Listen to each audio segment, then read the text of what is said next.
I'm Al McFarlane. Welcome to the Monday edition of Conversations with Al McFarlane. Beautiful, beautiful sunny day, an eventful day in the world. I think all of us are transfixed at this moment watching what's developing in the Ukraine with the Russian invasion of that country and wondering what it means to all of us in the world. I can tell you what it means to me. I can tell you that it means I'm concerned about any loss of human life. I'm concerned that one nation would invade another under whatever pretext and both risk its own people, but risk those of the country that is being assaulted. And so my thoughts and prayers are with and on behalf of humanity itself. I stand against war, and I stand against the Russian invasion of the Ukraine in standing against war. Interested in knowing how you feel? Some may say, Al McFarlane, what's it to you? You're a Black man in America. Why does it matter? Well, I want to discuss that, why it does matter to me and why it should matter to you. But interested in your point of view as well. So if you're watching this on Black Press USA or on the Al McFarlane or Insight News YouTube channels or our Facebook page, we'd love to have you involved in this conversation. It involves you because, as the reports indicated, the Russian government has put its nuclear capability in a state of readiness.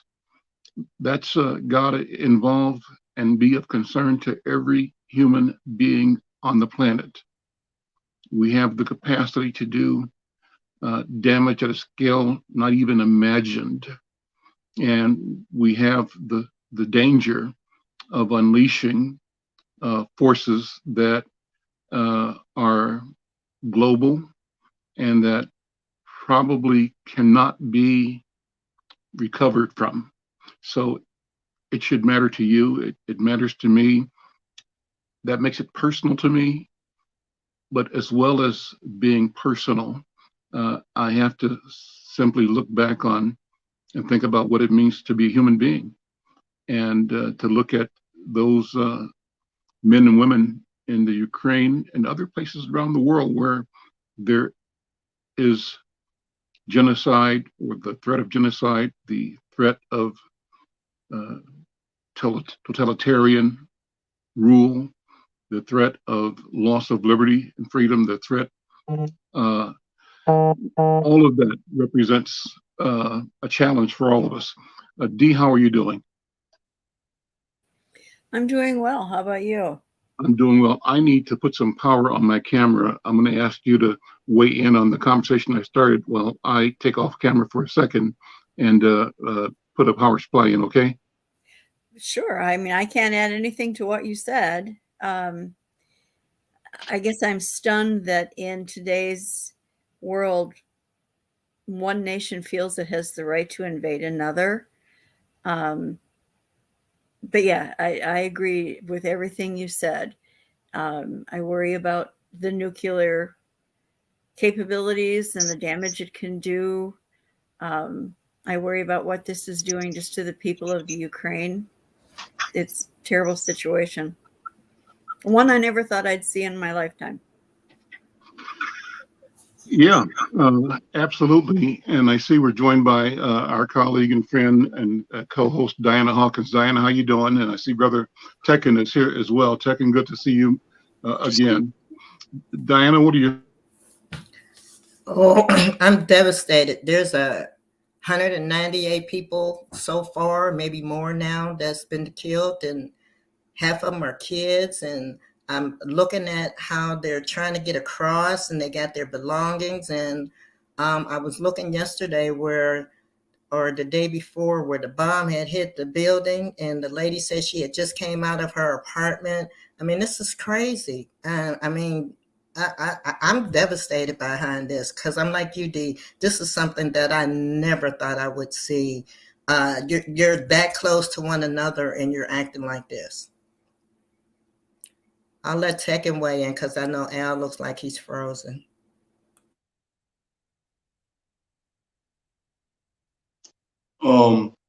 When I had my art gallery, I contracted this Ukrainian brother who did my vinyl. So like the signage and the windows and excuse me, on the walls. And I sent him a text just expressing my solidarity and prayers for his family. And he wrote me back, and I'm paraphrasing, he was like, Tekken, thank you. And basically what he said is that his people, his family in Ukraine will fight to the death. No questions asked. That was intense, to hear. Two things I was telling a friend this morning that I've been thinking about with regard to this is, one, democracy as we've been sold it is absolutely on the chopping block. And to me, and I'm sure I'm just way off kilter, but the United States, a few of our key allies, we should have gotten to Kyiv immediately and just stood there. Our military, either surround the city or just were there in the center of the city, standing there, creating this internal force field or something. Do you know what I'm saying? And I think that would have done something. The second thing that I've thought about is that Ukrainian from the I-35 bridge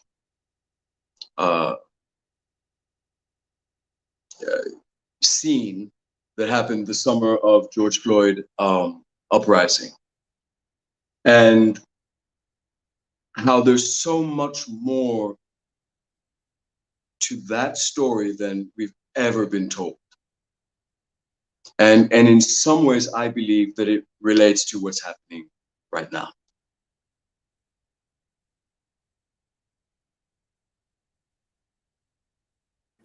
It's so true, Tekken. I mean, it's when you look at it, we have a lot of Ukrainians and Russia here, and it's interesting how it seems as though they're coming together to want to say stop this war. I don't see where they're fighting over here or anywhere else that they are living together. They're look. I mean, I look at the mayor; he's Ukrainian descent or have family there. I mean, and he's out there with them. So this is wild. This is real wild.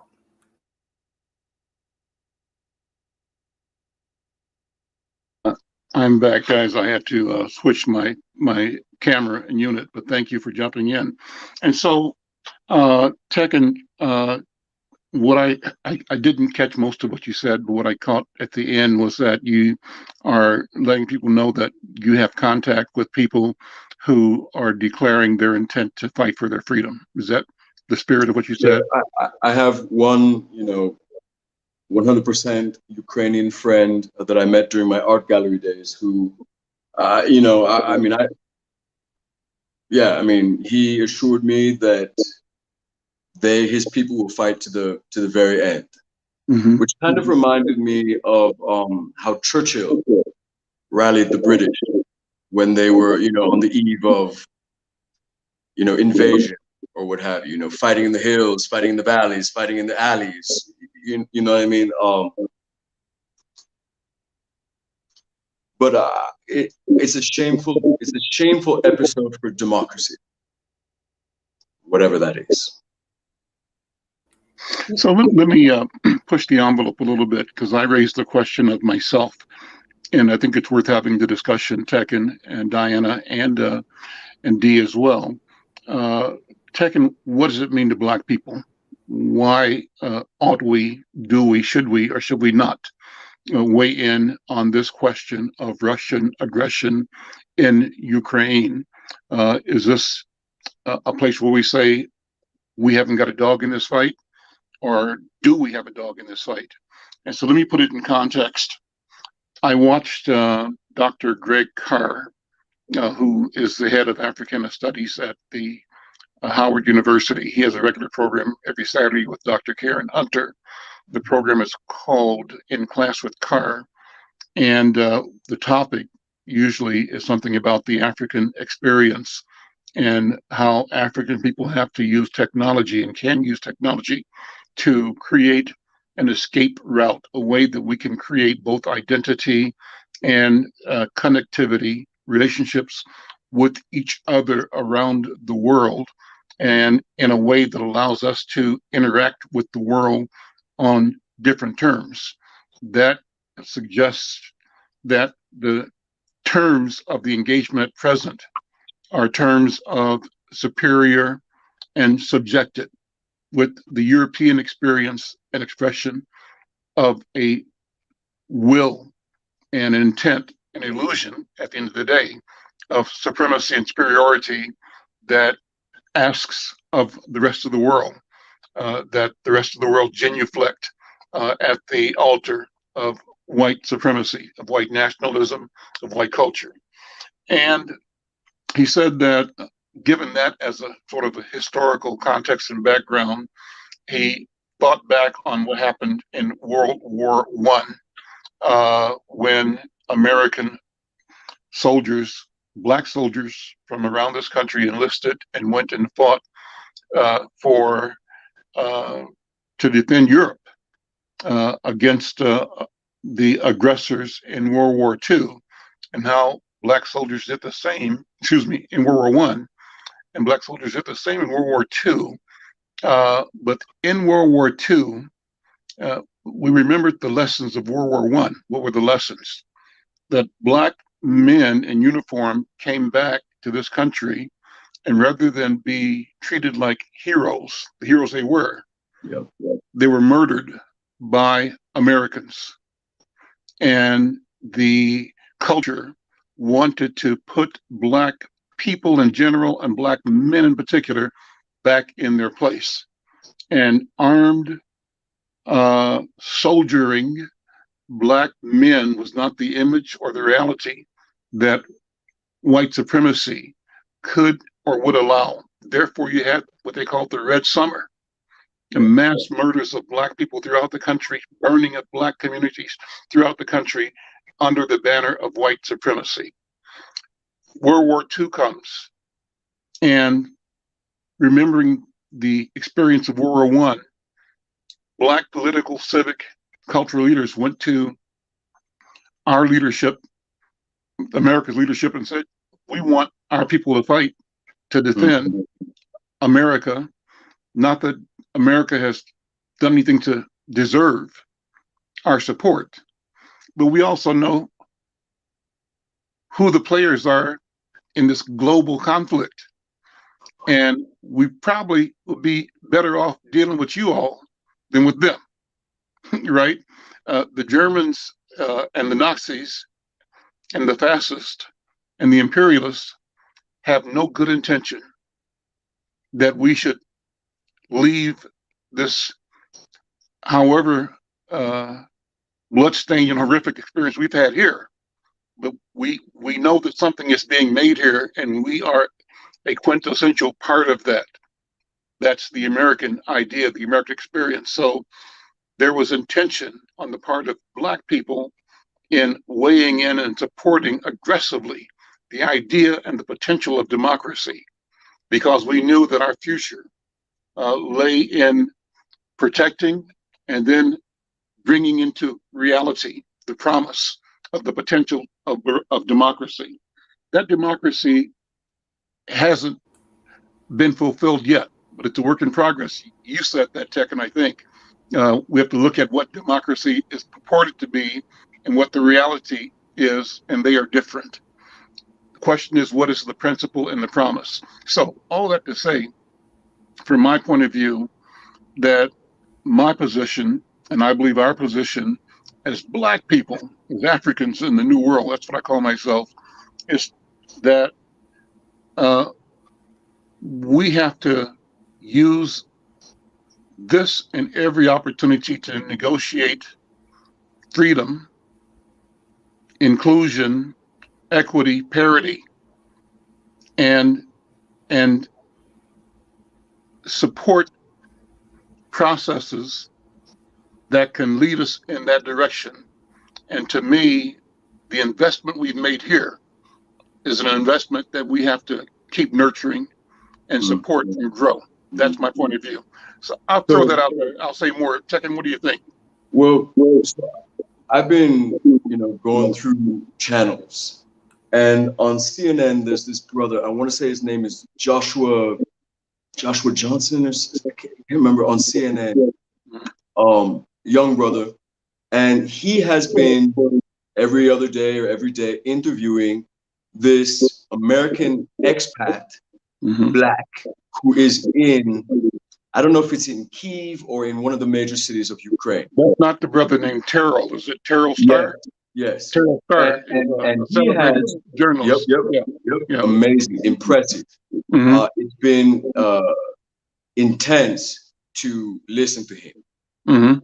But what he has said is there are Black Ukrainians. I don't know how, I don't know why, I don't know why we all end up where we end up, but there are Black Ukrainians. And so I would say, knowing that the enemy over there is even greater, we've got people on the chessboard there. So we should care.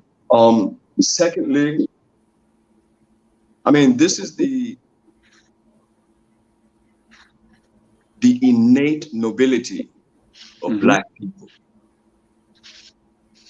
You know what I mean? To stand up, to fight, to be nonviolent in the face of abject violence, to pick up arms for a country that has used arms against us, etc., etc.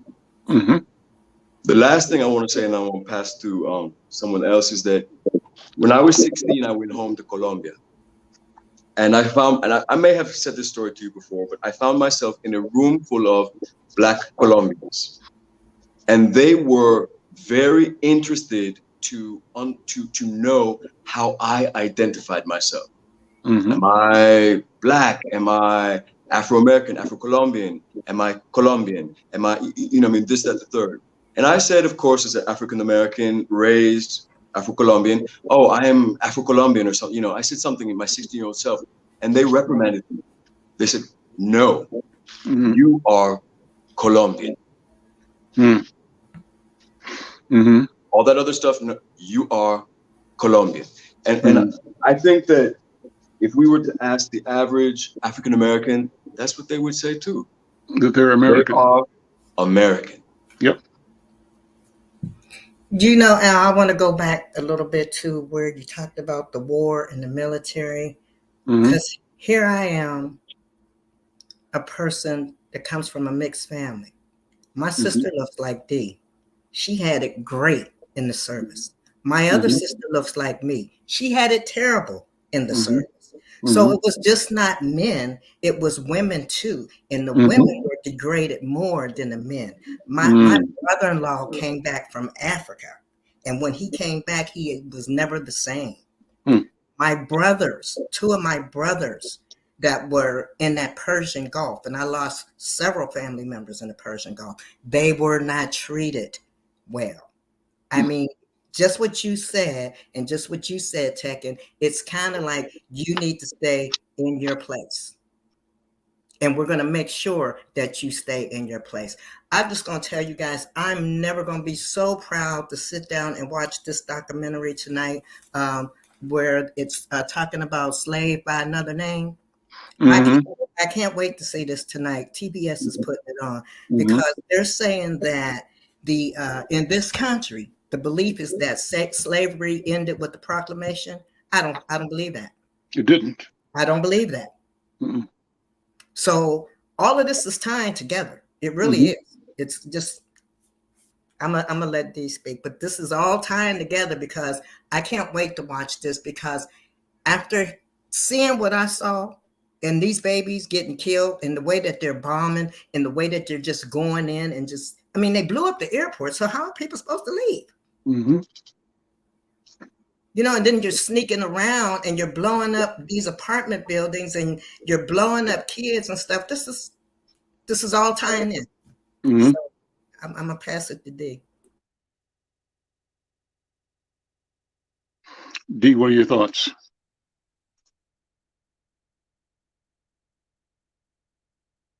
Hmm.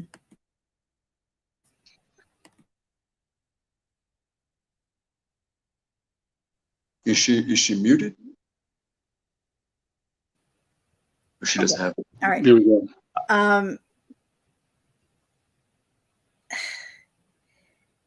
I think about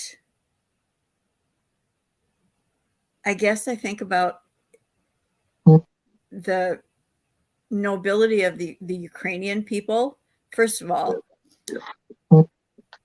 and the amount of protesters within Russia itself, not just outside of Russia, but within Russia, people are protesting this.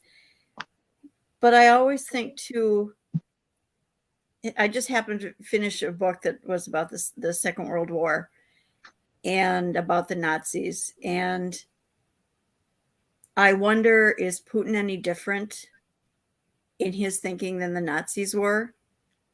And if indeed he gets to take over control of Ukraine, what happens to those people that he feels are not worthy, that don't deserve to have rights? It's no different than the fight that's going on here to get people rights, to vote, for to all the things that have been fought for over the years. It isn't going to be any different there than it was here, is here. So, I guess the more that we can do to stop him, the better. And I guess if it takes actual troops on the ground, maybe that's what we have to do. America's not perfect, but it's a whole lot more perfect than Russian rule would be, I think, anywhere else. I guess that's all I have to say. Well, indeed, that's saying a whole lot, I think, and I'm glad to hear your point of view. I think you're on the money. You're right. And that's kind of what I was saying from a Black point of view, that, we have to look at this playbook in terms of what happened with the Germans and Hitler in World War II. And he demanded that the rest of the world stand down while he took country by country by country. So what makes anybody think that successful annexation of Ukraine will be the end of Russia expansion? And is there an imperial design, a lunacy, a madness, but dangerous one, because the question of nuclear annihilation is in the balance here. It's real. And so the question is, Ukraine, then what? Romania, then Poland, then Hungary, then Germany again? And is there this, the bid for power, I think, is often insatiable, and success breeds the idea that you can take one more step, one more step, one more step. And what's the inevitable conclusion of that unrestrained, unleashed gall? And so I think it's important that the Ukrainians are seeking to resist. And I think, Tekken, you described the character of African people as one of resistance, of first seeking solutions that are nonviolent, but at the end of the day, offering whatever resistance is required to save, ourselves, really, and our country and the world. So that's kind of what I'm thinking. And you've described, Diana, how this is doubly personal for all of us because we've got family members and family stories where these investments. But let me respond to the question of people being Colombian. I think you were saying, you can correct me if I'm wrong, Tekin, that if the sentiment there was that we are Colombians and you therefore are Colombian, you suspect that African Americans see themselves as Americans and not African Americans, and certainly not Africans. And I say that's probably accurate for the majority of Americans, but I think we're in a moment of change and transition and a moment of redefining what the boundaries of the world are. And those boundaries are more in our minds than they are borders that we've known as map borders and geographic borders, even nation state borders. I think the notion of the nation state is up for question, up for examination. And I think technology, Tekin, allows us to begin to connect and see ourselves connected differently than we ever have been able to before. You've read The World is Flat, I think. That was a book by, what's his name, Friedman, that talked about the advance of technology, where at one point in time, nations could do as they were formed, nation states were created that had the power to do things that only sovereign kings representing systems of families could do prior. And then nations eclipsed by the corporate world. Corporations are do what only nations could do in the past because of technology and economic systems.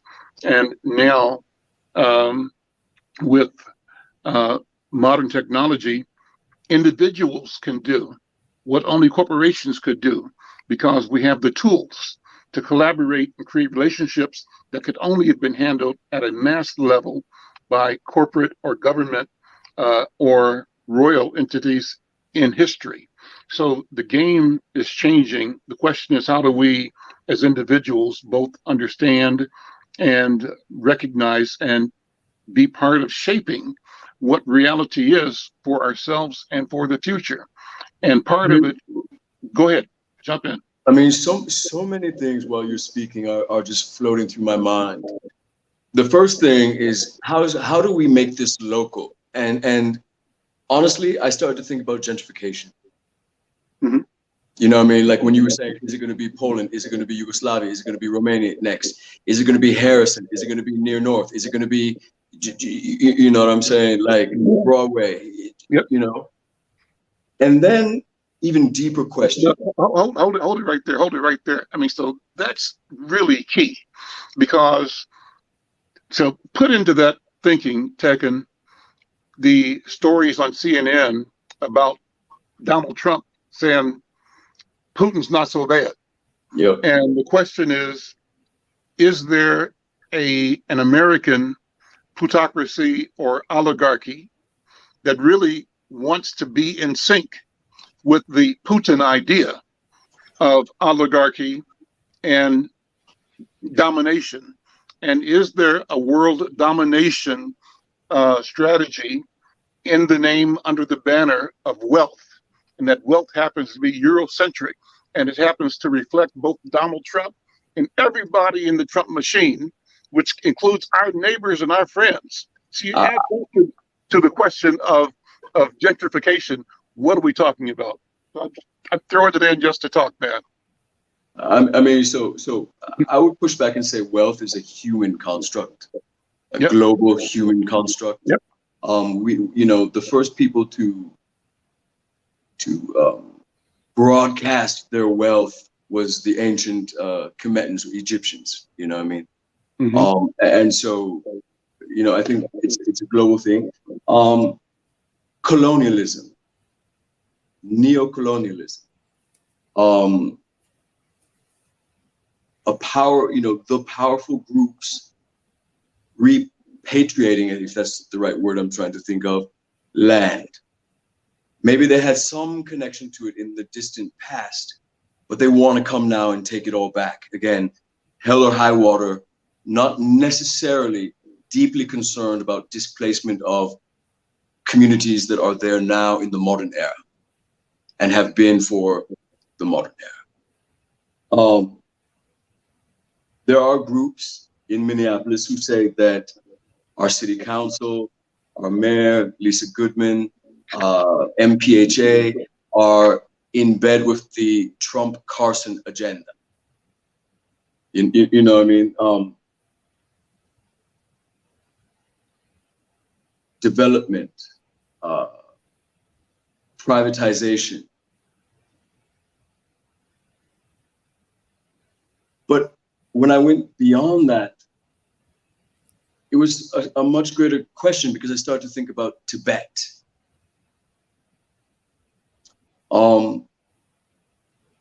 I started to think about sovereign native lands. So many Ukrainians have preceded the Ukrainian crisis, where the West sat on the sidelines and allowed it to happen, or actively engaged in the colonization or repatriation of others' sovereign lands.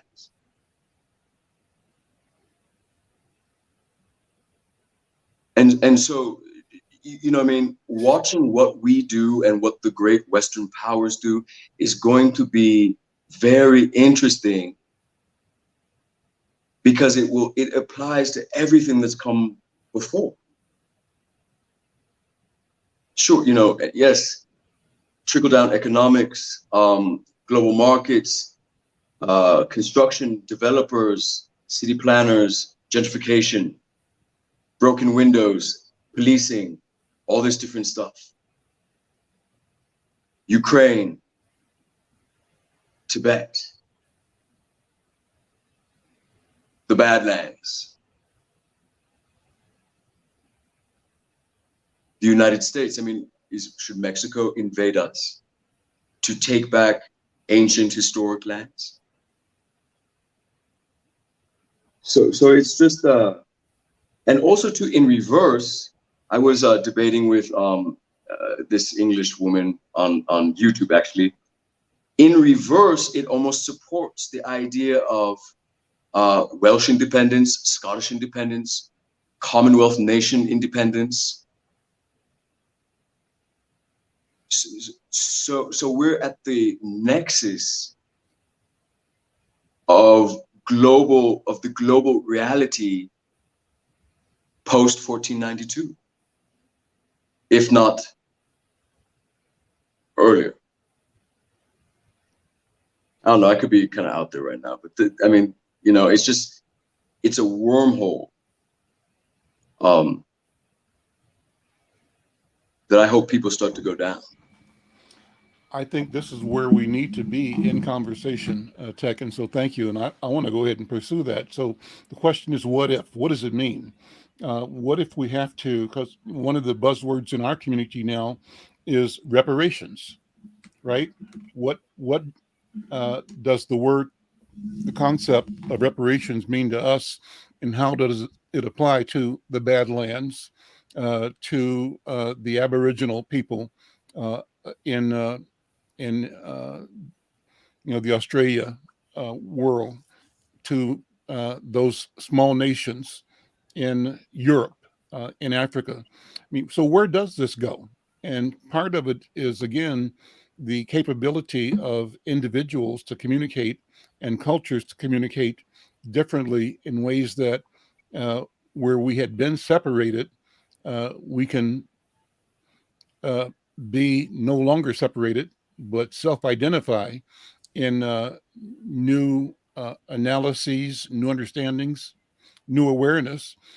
And what we have to all come to realize is that there may be several sets of understandings that operate at the same place at the same time, that there maybe is no one final, complete, total answer, that everything is in flux all the time. But what do you think?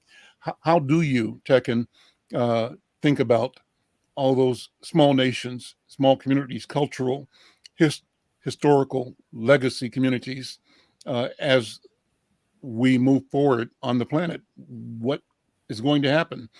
Do the systems we have currently allow us to remain as we currently are and honor and respect the humanity and the culture and the potential of all of those groups that we can say now have been marginalized and kept outside of the power equation, or on the losing end of the power equation, on the exploited end of the development equation? What will change? And is that what's going on right now? What do you think, Tekken? I'm kind of responding to your general concerns.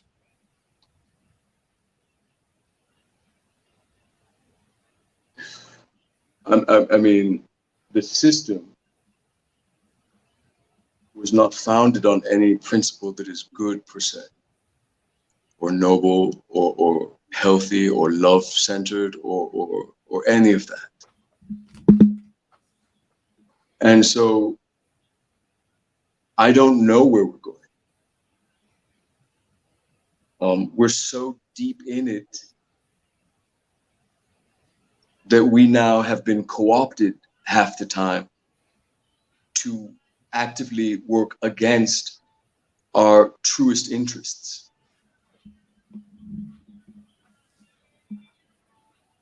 Bringing it home locally, I think about my time on the Park Board's Upper Harbor Terminal CAC, and how things were just so convoluted, we never got anywhere. And the calls for, or the call where people were saying, why can't the North Side have nice things? Which is such a true and valid cry, in my humble opinion, was being misapplied.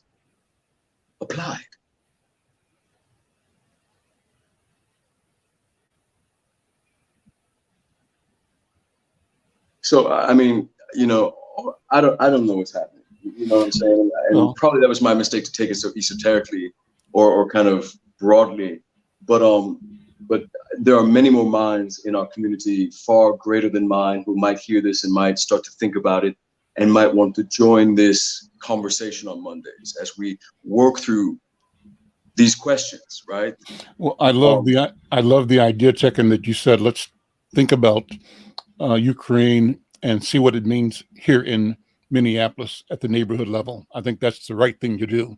And so I thank you for drawing that need to be local and global at the same time. I think it's great that you did that. I love this conversation. I think it's one that we have to have, and we have to put ourselves in. We have to put our voices in this mix. Otherwise, we'll continue to be at the margin, excluded. So like you, I'm inviting anybody listening to join this conversation on Mondays, every Monday, and let's mix it up. There's no script here.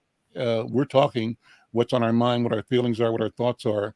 We want the community to jump in and to use this as a platform to deal with not only what's happening in our neighborhoods in Camden and Hawthorne and Jordan and South Minneapolis neighborhoods, St. Paul neighborhoods, but how do the solutions that we seek, strategies that we engage, the relationships that we build reflect out? How do they show up on other stages in other arenas as well? One of which is the world, our neighborhood called the world. That's what I think. But D, jump in. D and Diana, you guys love D. Your camera, Diana, your camera needs to come down a little bit. There we go. Okay. What are your thoughts? What are your thoughts? I think it's hard to remember, or I think we forget that though we might be from America or from England or from France, everything is the same. You know, we are humans together. Mm-hmm. No matter where we say we're from, mm-hmm. We're humans together, and we have to think in terms of how do we solve the human problems that we're facing. And it's not imperialism. It's not Russia taking over the Ukraine and Latvia and, just rolling on and on. It's recognizing that we are in this neighborhood together, all of us, regardless of where we have planted our roots or where our families come from. It's kind of like, how different is Putin from Hitler? You know what I mean?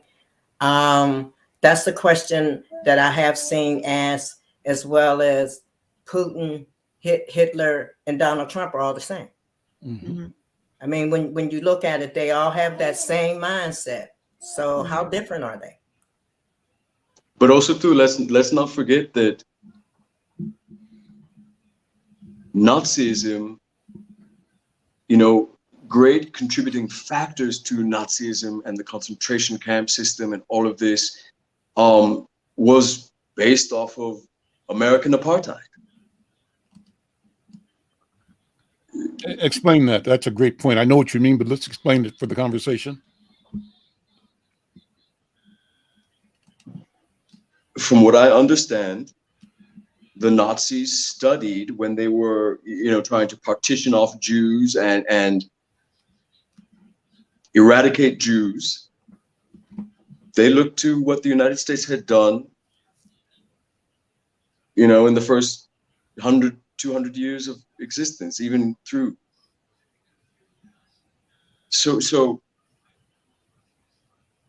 that's where, we have to be careful of saying, oh, Putin is crazy, or, he's no better than Hitler, or, these things, because in this new modern era, you can turn on PBS any given night and many other stations and see American Experience or other programs talking about the exact same things that have happened here and throughout our nation.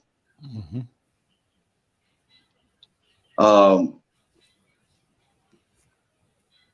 American leaders who were imperialist. Teddy Roosevelt, Andrew Jackson.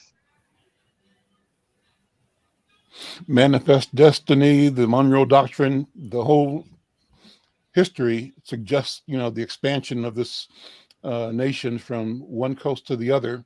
All of it has a backstory that we don't hear and that we don't discuss anymore, but it's painted in blood. The East India Company. Mm-hmm. The transatlantic slave trade. Mm-hmm. All these different things. And I would wish that the United Nations or some organization would rise to the occasion and start to lead in this moment. And I think by this time, all these organizations are corrupt. And what's the word I can't remember the word I'm trying to say. But they're all right. Too many powerful people and organizations have sat by for far too long, hundreds of years. And so it's almost like a big boulder, like a rubber binder, a snowball that keeps packing on more snow as it keeps barreling down the hill. And it's scary. You know what I mean? Last night I was watching a program on PBS that was talking about the North Side and Plymouth Avenue and Phyllis Wheatley and a host of different synagogues, and just all of this rich, problematic, tenuous Minneapolis history. Mm-hmm. And the erasure and the violence and the partitioning. So I don't know, man. I guess that this was a emotional Monday or something. Well, I'm glad you are here, number one, and are comfortable enough to share your thoughts and your feelings, even your hesitations and uncertainties. As you were speaking, I was remembering also from Dr. Greg Carr and Dr. Karen Hunter. The show is called In Class with Carts on YouTube on Saturday mornings. It's live at, I think, 8 o'clock our time, 8 or 9 our time.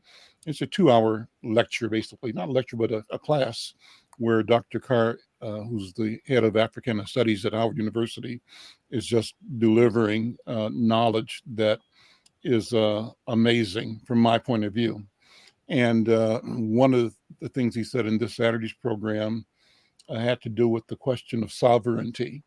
And he tried to draw the relationship between sovereignty for the Ukrainians and the Russian idea of sovereignty. That's what's at stake.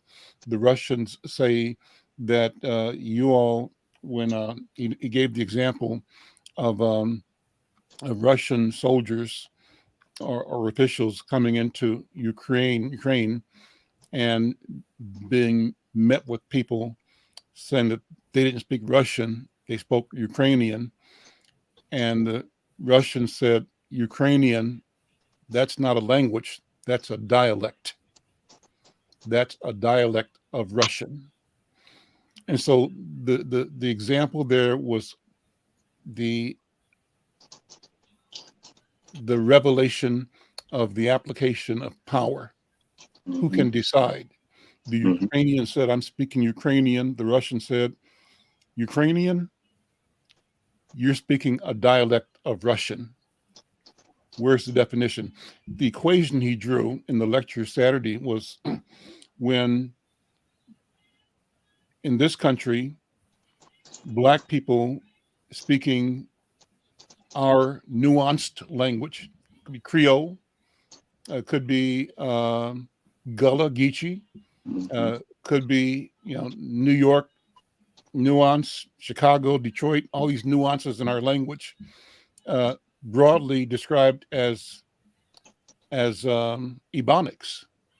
So when the question of Ebonics was raised and codified as a valid expression, a way of knowing and reflecting knowledge of a people, the discussion arose out of the social structure condemning the way Black people used language as a deficiency, as a deficit, right? You're not speaking proper English. Proper English is A, B, C, D, and what you're speaking with your use of, double verbs or the way you approach language is substantially different from the way the language formally is.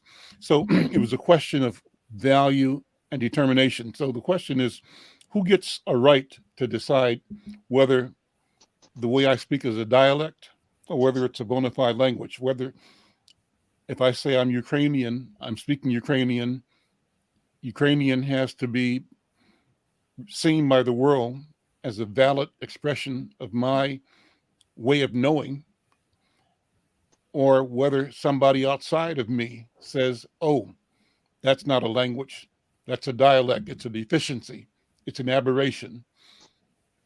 This is the question of sovereignty, what sovereignty is. So he went on to talk about a story where, and I can't think of the name now, but it was a grand chief of one of the native communities in Canada.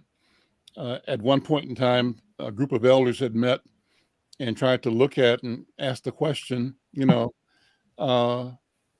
what are we to Canada? What is Canada to us? And they called it a historian who was the preeminent scholar on the Canadian Constitution and history. I don't have the names right in front of me. I have notes, but this is a person that everybody regarded as an authority on the development of Canadian rule of law and jurisprudence and history and civic, et cetera, et cetera. And they called the gentleman up and said, we want to meet with you. I'm the Grand Chief of XYZ, my nation. I can't think of the name of it now. And the guy was intrigued by the invitation and met with them.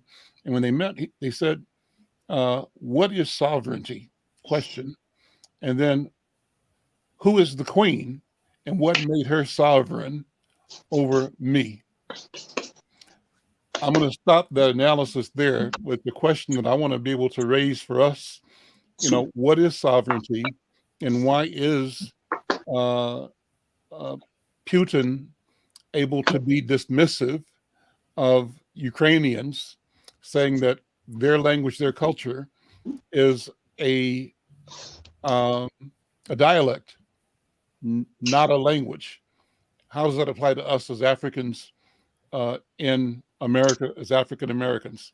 I'm throwing it out just to have some thought, and I hope that somebody listening will jump in and weigh in. And when we come back next week, let's broaden this conversation about the question of sovereignty. One of the answers that the elders in the Indian community said, seems to us that sovereignty has to do, they said, well, to us, what you all call sovereignty is nothing other than magic. You declare something, and as if it's magic, but it's magic with a army and a navy. Mm-hmm. I'm going to end it with that. We'll talk next week. I'm Al McFarlane. We'll see you. Take care. Thanks all.